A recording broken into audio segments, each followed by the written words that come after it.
inspection, check for the texture. Mukha bang dry? Mukha bang moist yung coat niya? Check kung what? Oily. Check kung healthy, kung dry ba. Okay, yung indang hair niya is medyo dry. Okay. So, medyo dry ang hair niya. Kita. What else? Anong susunod? Presence of infestation. So next, we will now be checking for the presence of infestation. So ano kung gagawin natin? We will now be using your clean gloves. Why? We will be checking for parasites. So bakit kailangan mo mag-gloves? Avoid infection.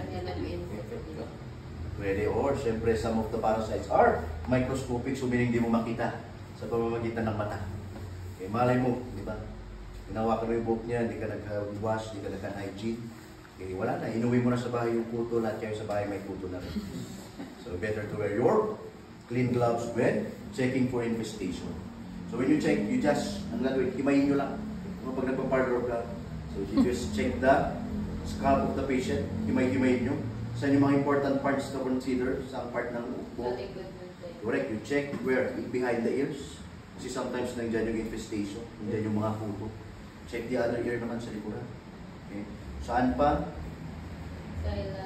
Okay. Check also the back of the hairline sa likuran. So tignan nyo. Wala namang kuto. Okay. So habang nandito na ako sa ulo niya, I will now also palpate the skull.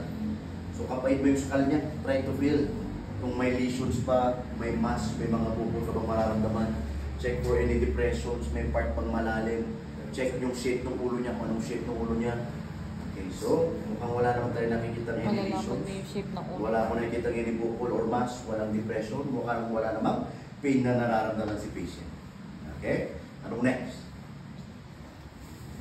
Body hair. Ha? Body hair. Inspect now the amount of body hair. So visual inspection lang. So normally during physical assessment, naka-gown lang si patient. Kaya makikita mo talaga yung damit niya. I mean yung hair sa katawan.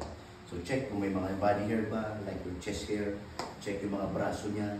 Okay? Check kung gaano karaming hair na meron sa legs. Okay? So visual inspection lang. Okay, anong next? Document the findings. So document the findings on the client's record. Okay, so ano next na body part? Skull and face. So let's